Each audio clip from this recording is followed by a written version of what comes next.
Hey guys, welcome back to another video. This one is not a layout update yet, although I do have one of them coming soon.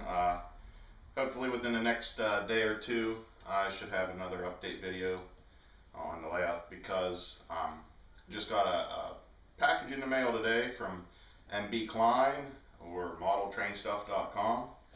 And in that box I got the rest of the track I needed and rest of the turnouts that I needed. And also, while I was browsing their website for everything that I needed yet to finish laying my track, I also stumbled upon this Intermountain ES 44 DC, or 40 DC since it's Norfolk Southern. I'm not 100% sure on that. I know they were the only ones that I think that used the 40 DC. Maybe CSX too, but I'm sure someone out there knows more about that than I do. But they had these on sale. It's the primer gray ghost scheme. This one is with sound. They had it for $149.99. Thought, boy, couldn't beat that. They had, I think they're out of them now, but they had the non-sound. Can't remember exactly what they were. I mean, of course they were cheaper. But I figured 150 bucks, an Intermountain with Tsunami sound in it. Pretty good deal. Why not pick it up? This is my first Intermountain locomotive, and I figured, I mean, I'm not going to go through a full review. There's enough of them on YouTube already. That'd just be monotonous. But I figured I would take a little video of me maybe taking it out of the box and such like that. And that's going to also lead me to another thing I want to talk about, which is Bachmann's Norfolk Southern Heritage units. Just kind of give you my opinion and what I think, because they're not released yet. But anyways, stay tuned. I gotta grab the camera. Unfortunately, I gotta videotape this by myself, so bear with me, guys. Alright guys, I realize this is probably not new to a lot of people out there, but this is my first Intermountain locomotive, so I figured I would just do a quick video of me taking it out of the box. There are a number of reviews out there on these locomotives, on the ES 44 DC, ACs, and so I'm not going to go through the process of doing yet another review on one of those, mainly because there'll be a lot better ones than what I would do anyways, as far as the reviews are concerned. So let's get into it. The styrofoam, pull the styrofoam container out. It's got a nice clear cover over it. Paperwork's in the bottom of the box. Operator's guide, list of functions and CVs for the Tsunami decoder.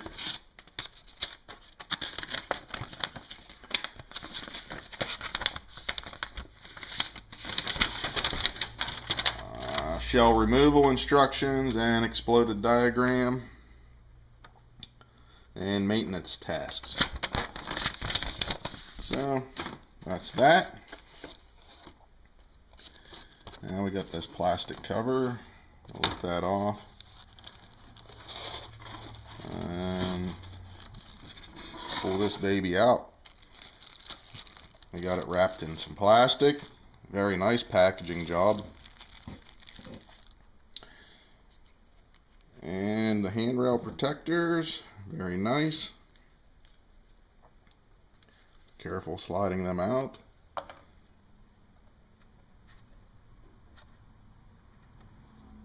And I can already see this is very well detailed. I like it.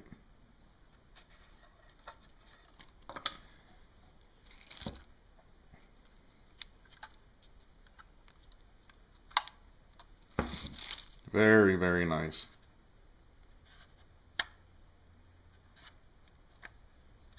So far I don't see anything that's broken, which is a good thing.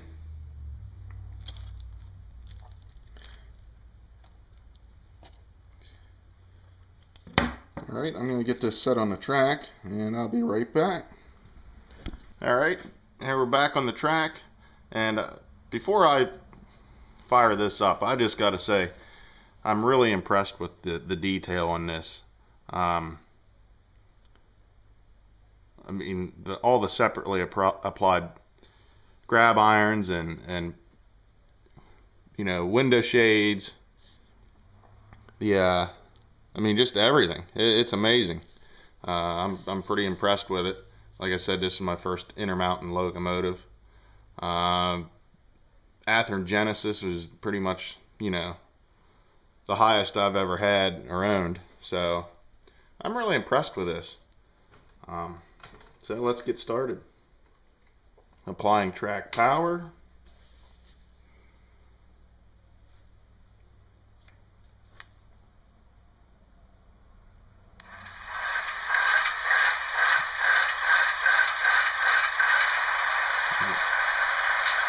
The Tsunami, soundtrack Tsunami startup. It is set to address 3, as is everything else from the factory, which I don't really need to explain any of that to you guys. I'm sure you guys already know. But hey, this is fantastic.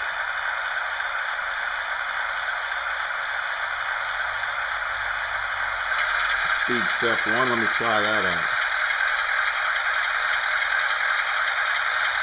Right out of the box, I'd say that's pretty impressive. That's speed step 1. Nice slow speed. You could probably notice maybe a little bit of hesitation in it, a little jerkiness. And I'm sure that will smooth out once I run it a little bit, but it's not really noticeable too bad. Back the other way.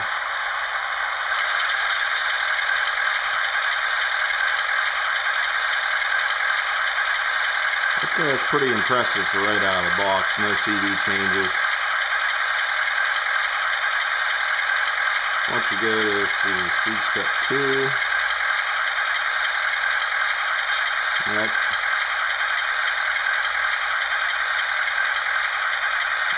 3, 4, 5. I think once it's broke in a little bit, it'll be even better. But I'm happy with that. I like it.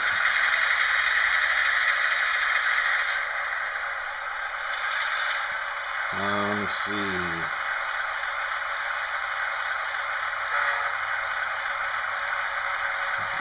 Dynamic brake.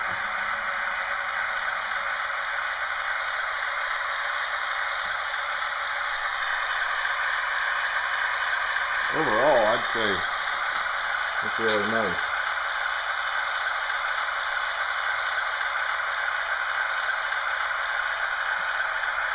I like the lights too. They're not overly bright, but they got a nice look to them. They are noticeable, but not too bright, you know what I mean? And one thing I do notice there in the ditch lights, there's some light bleeding through along the walkways there. Oops, I just knocked that off. I can see it bleeding through. I'm sure, you know, I can fix that. It's not a deal breaker by any means.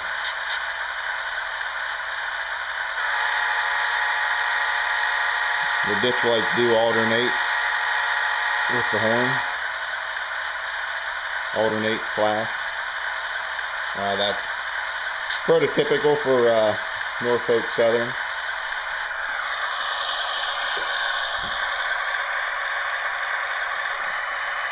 The rear lights, let's see.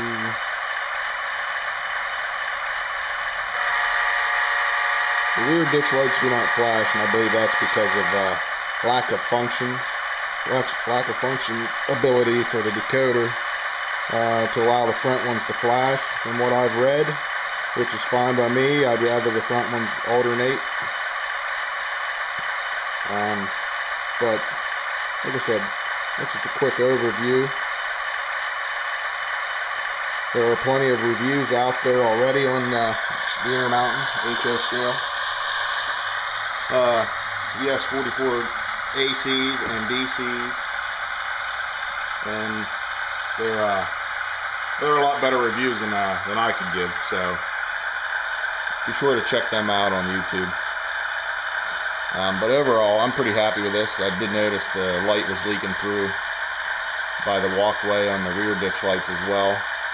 Other than that, that's about the only negative that I've seen on this. Very well detailed, sounds great, but you know, that's because of soundtracks. I like the lighting, except for, like I said, the ditch lights. The detail is great. The running's smooth, smooth. I like that. I'm really happy with this, especially for the price I paid for it. Let me see, I'll mute that.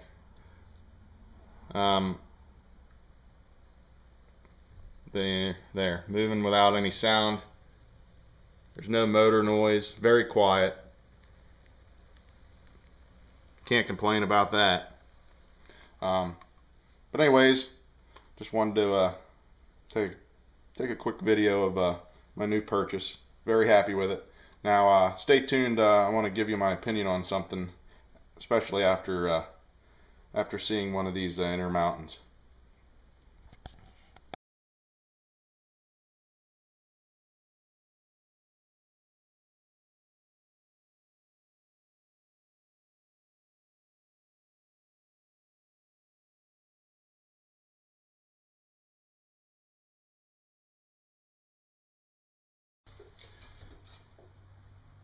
Alright, now that you've got to witness my first Intermountain locomotive and my thoughts on that, I like it. The detail's great. Like I said, the only negative that I found in it was the light leaking through for the ditch lights. To me, that's not a deal breaker. If that really bothers you, I think it'd be fairly easy to fix. And that leads me to what I'm going to talk about as far as the Bachmann Heritage, Norfolk Southern Heritage locomotives that you may or may not be waiting for the release. If you've watched any of my other videos, you know that I like the newer Bachmann locomotives and even the rolling stock. I'm not super anal about accurate detailing and what do I want to say? Prototypical detailing.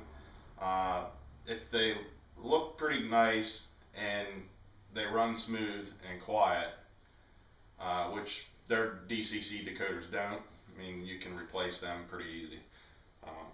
But other than that, as far as a cost to value standpoint, I think they're a great deal, especially for somebody that might not have a lot of money. I don't know. I anticipate their new releases because I like where they're going with things. James, what is it, JLWII, I can't remember the numbers.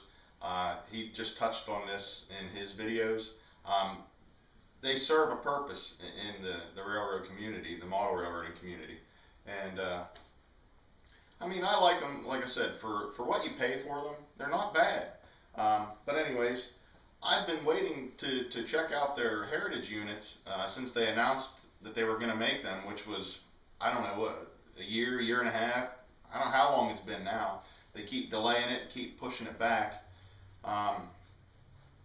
But with them pushing it back, I got a chance to listen to what people have said about them that's seen the release at I believe it was the iHobby Expo. Some people got to see them firsthand and they weren't too impressed with them. and the pictures are hard to come by, but let me grab something I want to show you, and then we'll continue with this. Let me grab something real quick. Okay, sorry about that, guys.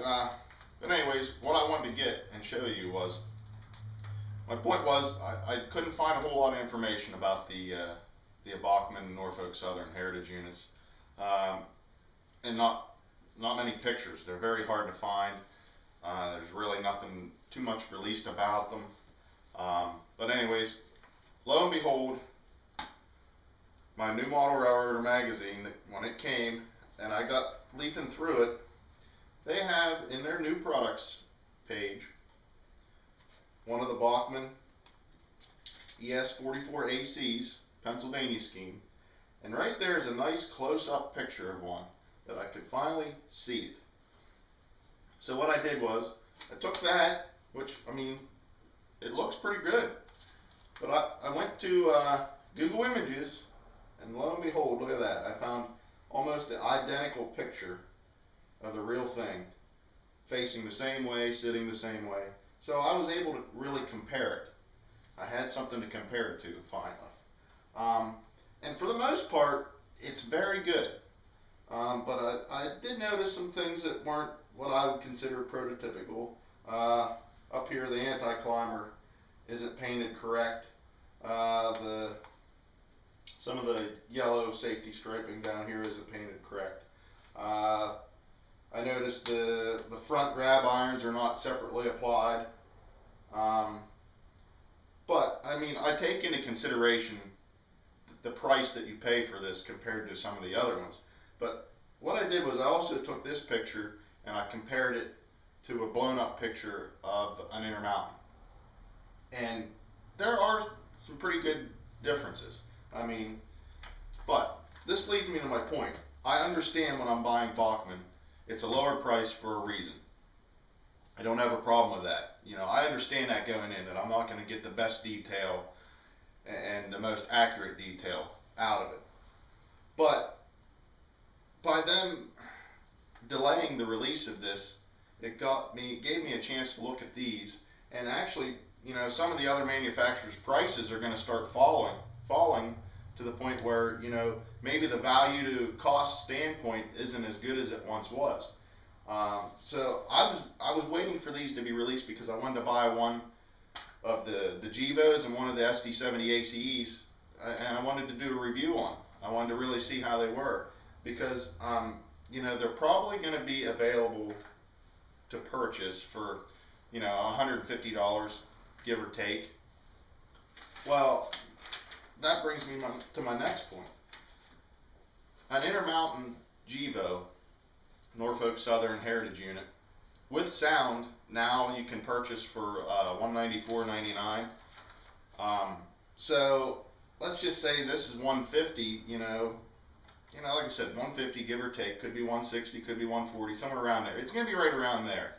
For $40 or $50 more dollars, you're going to get better detail, more accurate detail. KD couplers compared to the Bachmann Mark IIs. And not only that, you will get a full featured sound decoder, not the sound value limited feature sound decoder that comes with the Bachmanns. But like I said, Bachmanns are cheaper, but is it worth it? That'll be something you'll have to make up your mind on, or is it worth maybe just putting another $40 and getting something that's, in my opinion, is probably going to be better. Like I said, I haven't seen these in person. I was going to buy one right away because like I said, I'm a fan of the newer Bachmann stuff. But at this point, I think they're shooting themselves in the foot by not being able to release them. That may not be their fault. It may be, the China manufacturing, whatever. And that leads me to my next point. I've been waiting for these, and I've been looking every day to see when they might be available, and that's how I actually found the sale on this Intermountain, which gave me a chance to actually buy one and see one firsthand before I would even, before I bought one of those or a Bachmann. But I got on Bachmann's Facebook page, and someone's been, people been posting, when are you going to release the Heritage units, yada, yada, yada. And they finally responded that there's been another delay, and they won't be released till sometime into next year. Now, boy, did they miss out. You got the Christmas shopping season. They could have just, cleaned house. So now they're going to miss that, and they're not going to be out now until next year. And who knows when.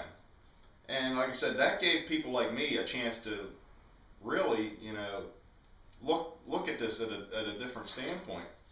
And maybe it's not quite the value that I even thought it was.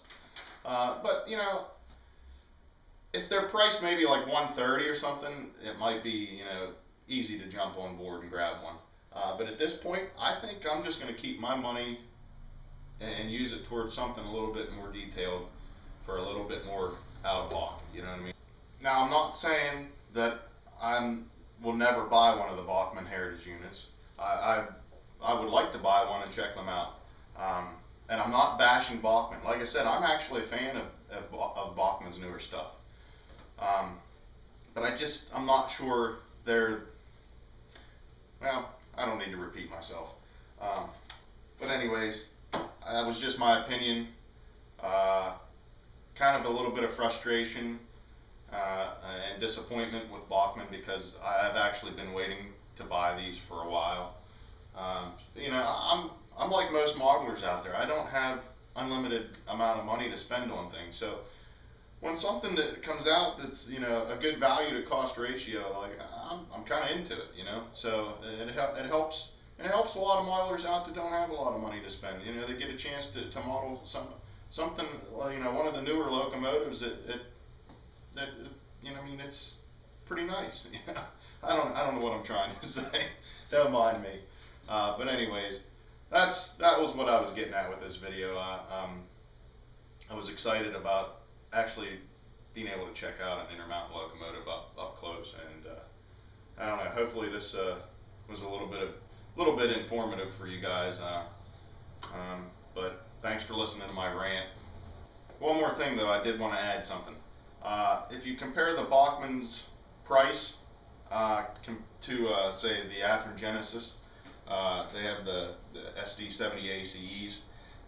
They're a little bit more pricey, so the cost to value standpoint might look a little bit more favorable to Bachmann as far as that's concerned. But of course, you're not going to get the detail with Bachmann as you are with the Athearn Genesis. But right now their sound units for the SD70 ACEs is $224.99. You compare that to Bachmann, say $150 give or take. Then there's quite a bit of price difference there. So that may work out a little bit more favorable for Bachmann. But just wanted to let you know, throw that in there quick. The Athearn units are a little bit more pricey than say the Intermountains, but I had to throw that in there because I was only comparing Bachmann and Intermountain there. And like I said, I will hopefully have another layout update video very soon, within the next day or two, I hope. I just got the rest of the track I needed. So this is Friday. I have the weekend off, so hopefully I will get a chance to get cracking on this a little bit more. Not to mention that it's been freezing outside, which means it's cold in my train room. So I rely on space heaters for heat down here. So when it's bitter cold out, I don't like to be freezing my butt off while I'm model railroading. But anyways, guys, thanks for watching. Thanks for subscribing. And like a lot of people say, thumbs up, thumbs down. Let me know what your comments are. Like I said, I'm in no way bashing Bachmann, but just thought I would inform you guys a little bit. But anyways, talk to you guys in the next video.